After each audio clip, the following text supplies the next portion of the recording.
la une de ce journal, la question de la cyber-résilience était au cœur de Orange Business Day, une rencontre dont l'objectif est d'expliquer comment la cyber-résilience peut aider à assurer la croissance des entreprises. Le ministère de la Santé, de l'Hygiène publique et de la couverture maladie universelle a inauguré un espace privé dédié à la vente des équipements et dispositifs médicaux en Côte d'Ivoire. Fonction publique, les directeurs de cabinets ministériels ont été instruits sur la procédure disciplinaire. Et puis, Journée mondiale de l'accréditation, édition 2023, le CRESAC ouvre le débat sur l'importance. Madame, Monsieur, bienvenue sur Business 24 Africa. Vous suivez le journal. La cyber-résilience est devenue un enjeu majeur pour les entreprises du fait de la croissance exponentielle des cyberattaques et des menaces qui ne cessent de s'intensifier. La question était au cœur de Orange Business Day, une rencontre dont l'objectif était d'expliquer comment la cyber-résilience peut aider à assurer la croissance des entreprises et à protéger leur avenir. Occasion pour les panélistes de proposer des solutions aux entreprises. Diane Cablancan. Les intervenants de ce numéro des Orange Business Day ont souligné que la cybersécurité doit être vue comme une priorité stratégique plutôt que comme une simple mesure destinée à faire face aux menaces immédiates. Didier Clas a souligné la nécessité pour les entreprises de protéger leurs actifs critiques tels que les données, les réseaux et les systèmes informatiques. Il a également présenté les cyberrisques les plus courants auxquels les entreprises sont exposées, notamment les cyberattaques ciblées, le rançongiciel et l'espionnage. C'est surtout sensibiliser nos clients sur l'importance de la cybersécurité, d'une part, et d'autre part, montrer l'expertise d'Orange Côte d'Ivoire pour les accompagner dans la sécurisation de leur système d'information. Emmanuel Chirier, quant à lui, a évoqué les solutions existantes pour garantir la cyber-résilience des entreprises. Il a notamment insisté sur la nécessité de sécuriser les réseaux, les centres de données et les terminaux, ainsi que l'importance d'établir les politiques et les protocoles robustes de gestion des identités et des accès. Oui, tout à fait. Donc, notre intervention aujourd'hui était pour mettre en avant notre partenariat avec Orange Côte d'Ivoire, mettre en avant aussi les services que nous proposons aux clients ivoiriens, également sensibiliser les clients pour leur expliquer quel était le risque cybersécurité, quelles étaient les bonnes pratiques, et puis bien leur rappeler le portefeuille d'offres qui est commercialisé par Orange Cyberdéfense et Orange Côte d'Ivoire en vue de construire une société numérique ivoirienne plus sûre. Orange Business Day placé sur le thème de la résilience a été une occasion intéressante d'approfondir cette question et de présenter les solutions actuelles pour assurer la protection des entreprises. La cyber-résilience doit être une priorité stratégique pour toutes les entreprises qui souhaitent assurer leur croissance à long terme. Une page de santé dans ce journal. Le ministre de la Santé, de l'Hygiène publique et de la couverture maladie universelle a inauguré dans la commune de Marcory l'espace Mediano. Il s'agit d'un espace privé dédié à la vente des équipements et des dispositifs médicaux en Côte d'Ivoire. Le compte rendu de Pierre Tebeu et Ismaël Doza.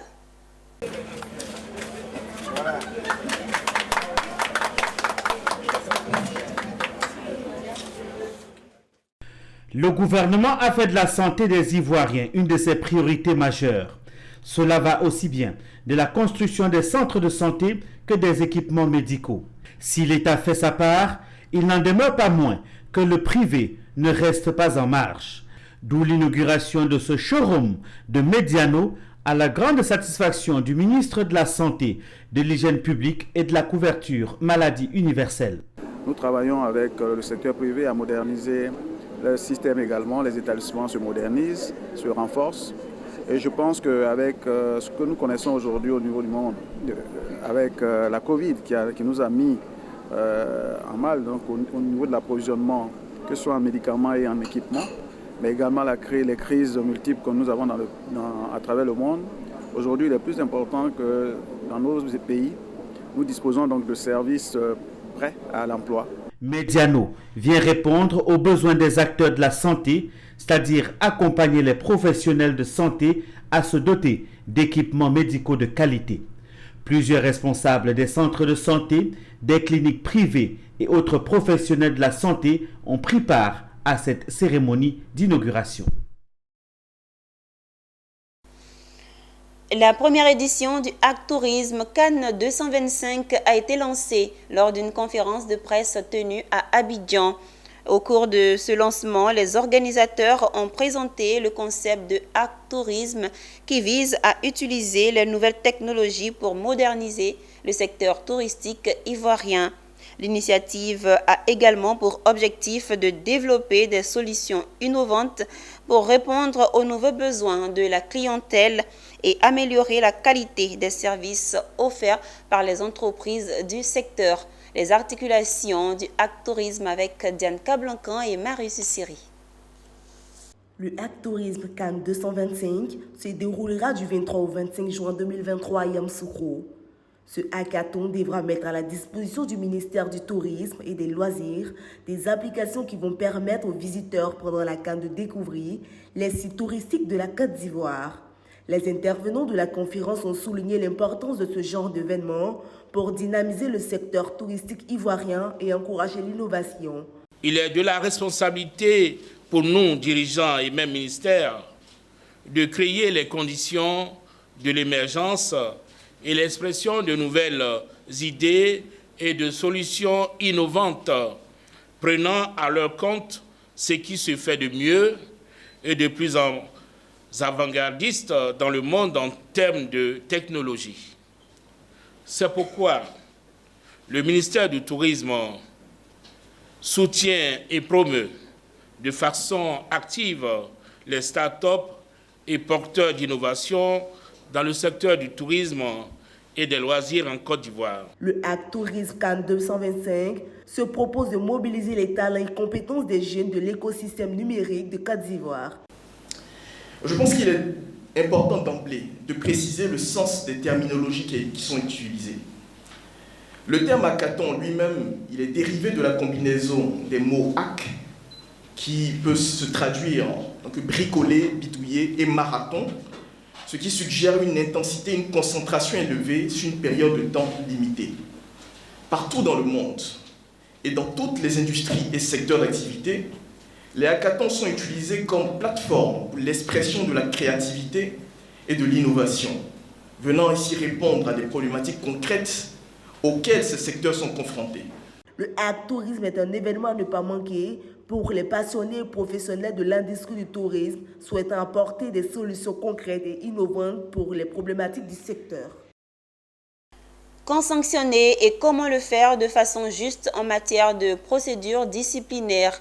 Cette question a fait l'objet d'un atelier au centre d'éducation à distance. C'est à Abidjan, dans la commune de Cocody. L'initiative est du ministère de la fonction publique à travers son conseil de discipline qui compte ainsi outiller les directeurs de cabinet ministériel des mécanismes de la procédure disciplinaire. Issa Badini nous en dit plus.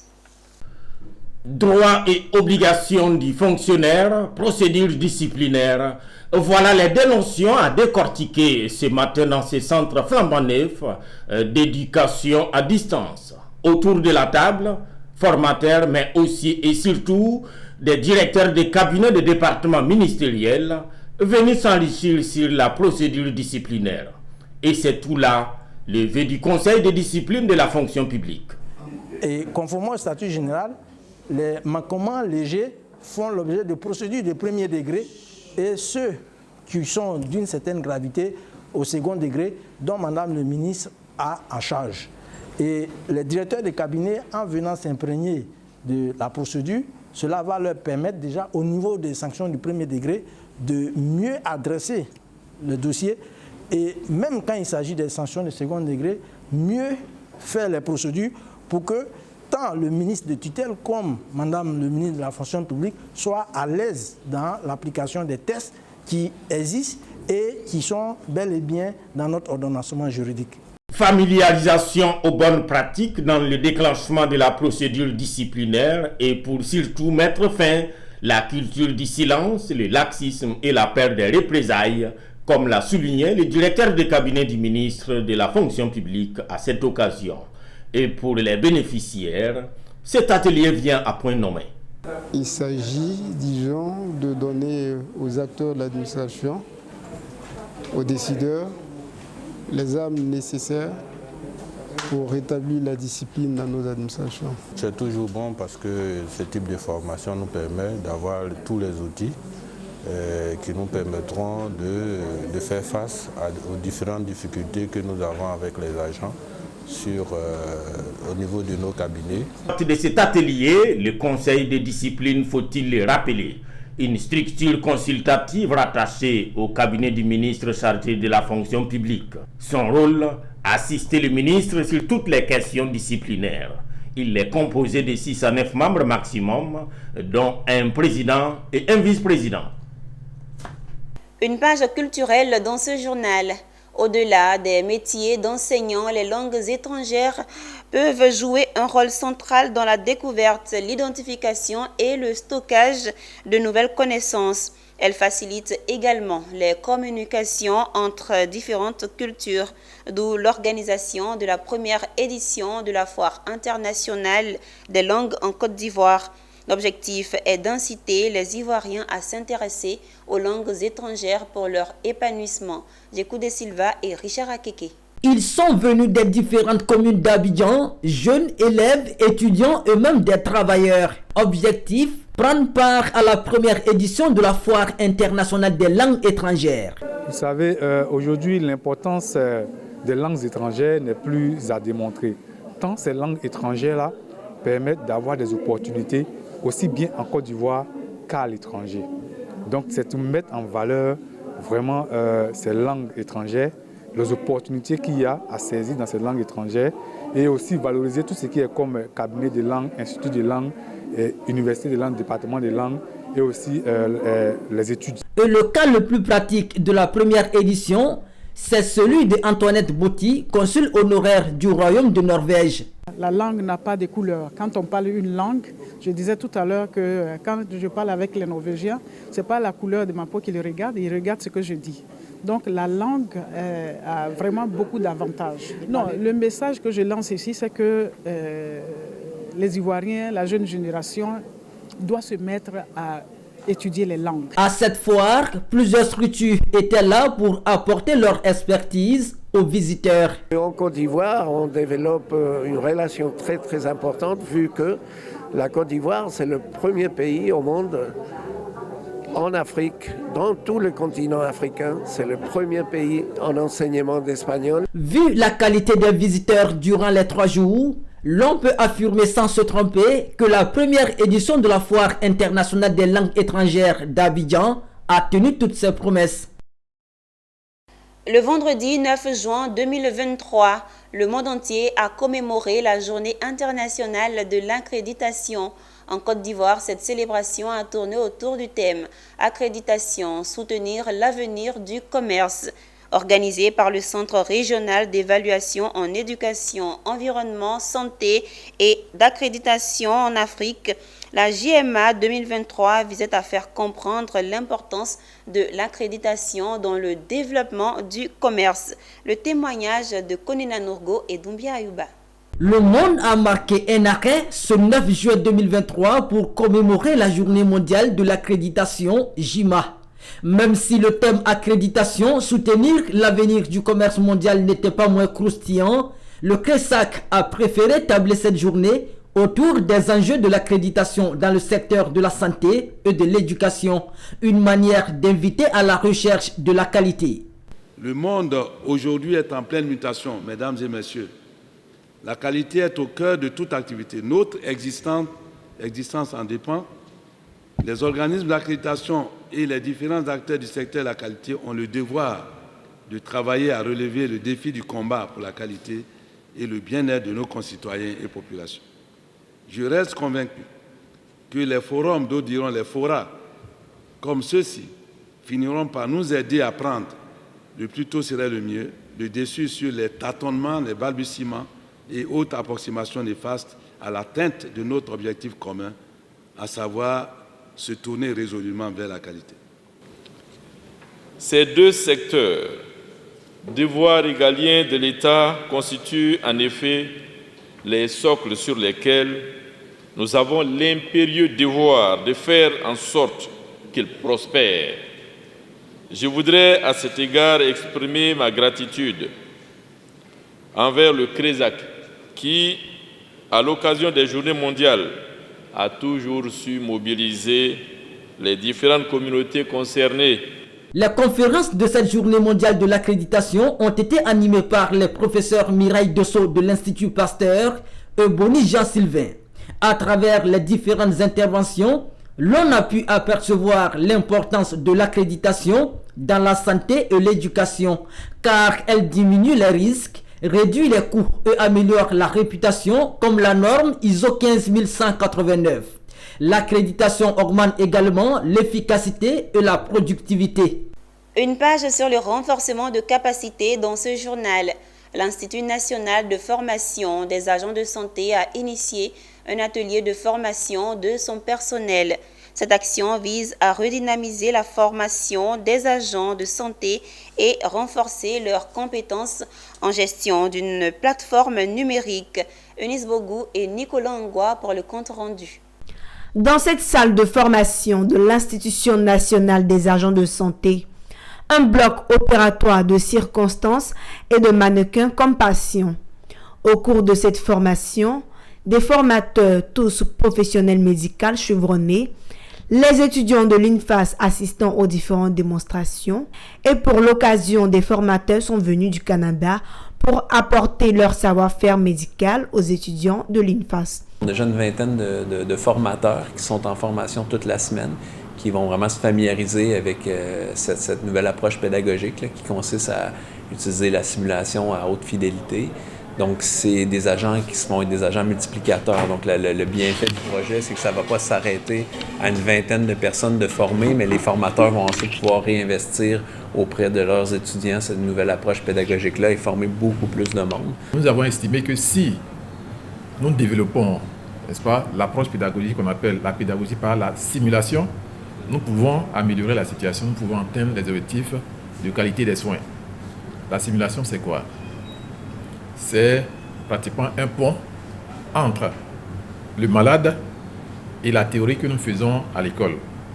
Permettre à l'apprenant, à nos étudiants, de faire la pratique des différents gestes, non pas directement sur les patients, mais sur un mannequin qui est très proche de l'humain, de façon à maîtriser suffisamment de compétences avant de passer aux patients.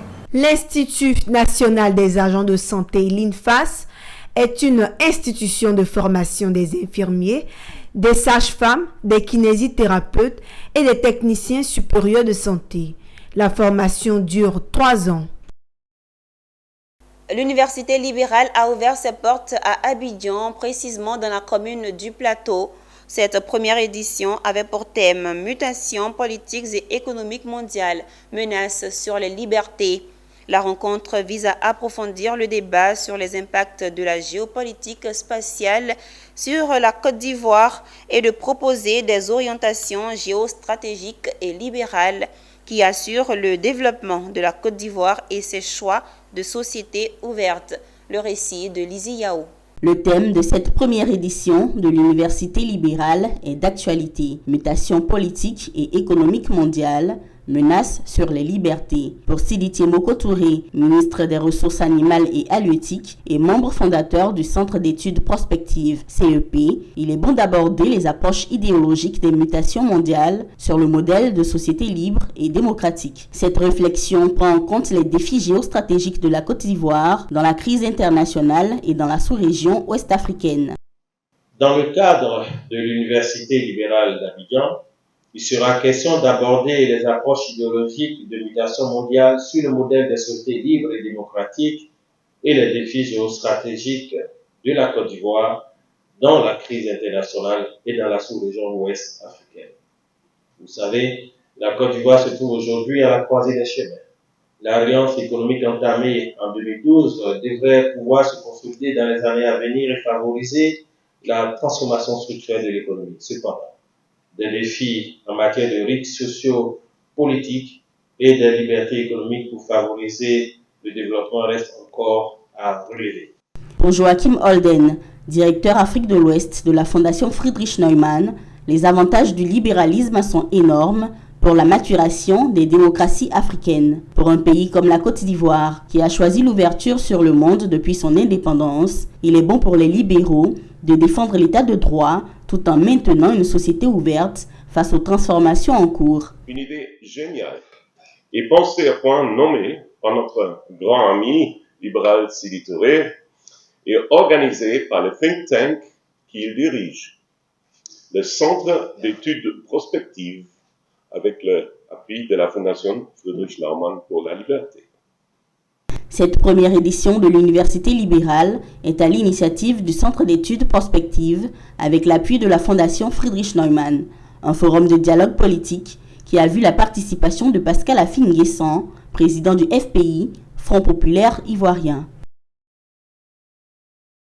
Parlons de religion. L'onction ne se monnaie pas.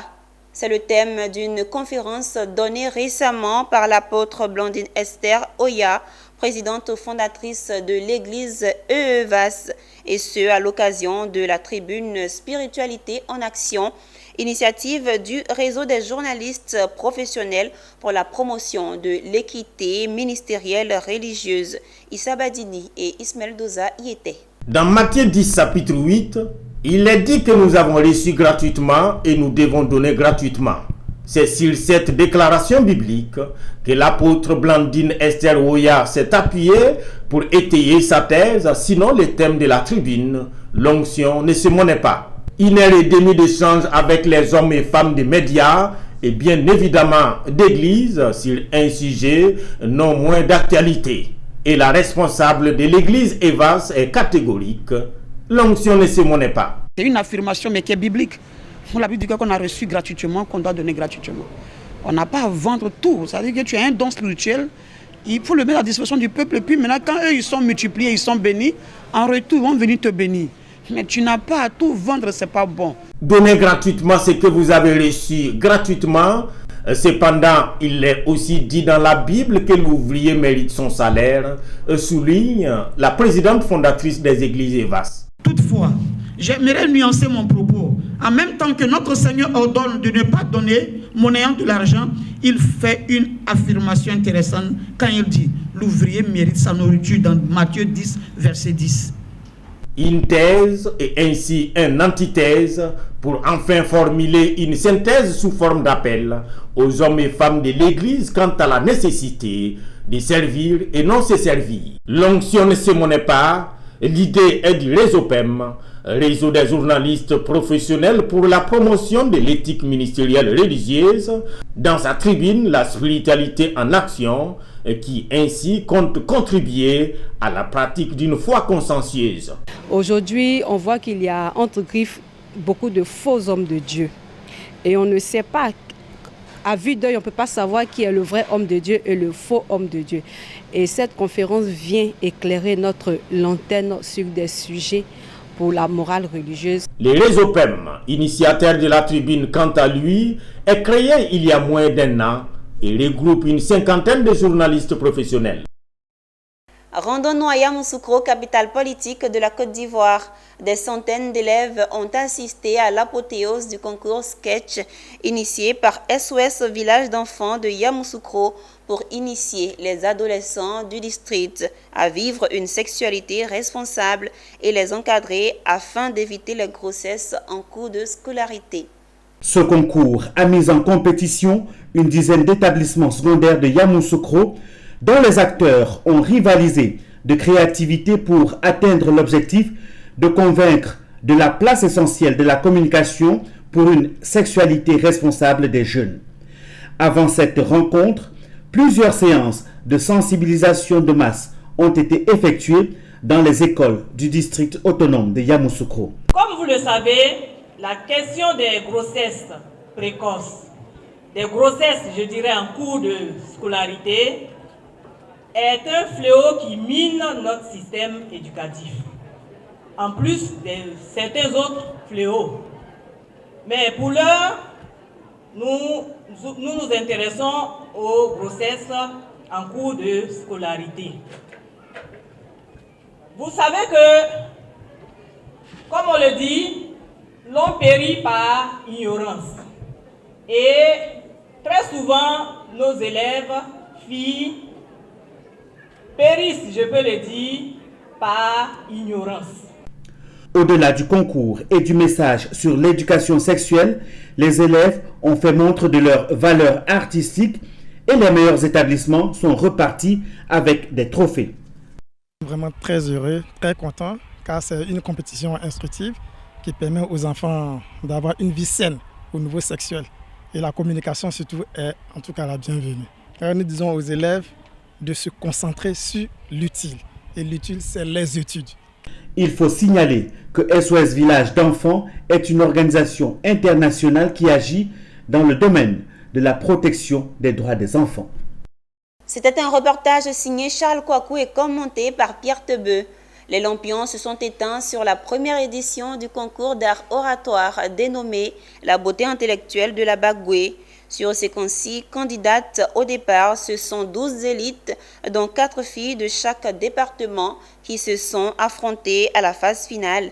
Une initiative de l'association Les Femmes Leaders du développement de Tingrela. Objectif, donner la parole aux jeunes filles de la Bagoué afin qu'elles discutent de certains défis liés au développement, d'où l'usage du français. Le récit de Daouda Ouattara. Elles sont au total 12 élites venues des départements de Tingrela, Kouto et de Boundiali. Des jeunes filles issues des établissements secondaires de la Bagoué pour prendre part à la grande finale du concours d'art oratoire dénommé le concours de l'élégance ou la beauté intellectuelle de la Bagoué, initié par l'association des femmes leaders du département de Tingrela, FULED, présidée par Wassa Kone. L'objectif, mettre en avant la beauté intellectuelle des jeunes filles de la Bagoué et par ricochet, valoriser le talent oratoire de ces dernières. Le concours d'éloquence dénommé la beauté intellectuelle de la Bagoué se veut un cadre d'excellence pour les jeunes participantes, leur permettant de se retrouver, de créer des liens et de réfléchir sur la créativité et la maniabilité de la langue française. Cette édition, qui est la première, se veut le début d'une institution de la célébration de la langue française et de l'excellence dans la Bagoué et même dans toute la Côte d'Ivoire. À la fin de la compétition, c'est Mademoiselle Touré Marie-Annonciation du collège privé 4e de Boundiali qui remporte le trophée de la première édition du concours d'art oratoire de la Bagoué. La FULED, depuis sa création, s'est donnée pour mission la lutte contre les grossesses en milieu scolaire, l'autonomisation de la femme en milieu rural, l'éducation de la jeune fille et la promotion de leadership féminin. Notons que cette cérémonie était placée sous le haut patronage du professeur Mariatou Kone, député maire de Boundiali, et sous la présidence de M. Siama Bamba, président des régions, par ailleurs, président du comité de gestion du FDFP. Ceci marque la fin de cette édition. Merci de nous avoir suivis.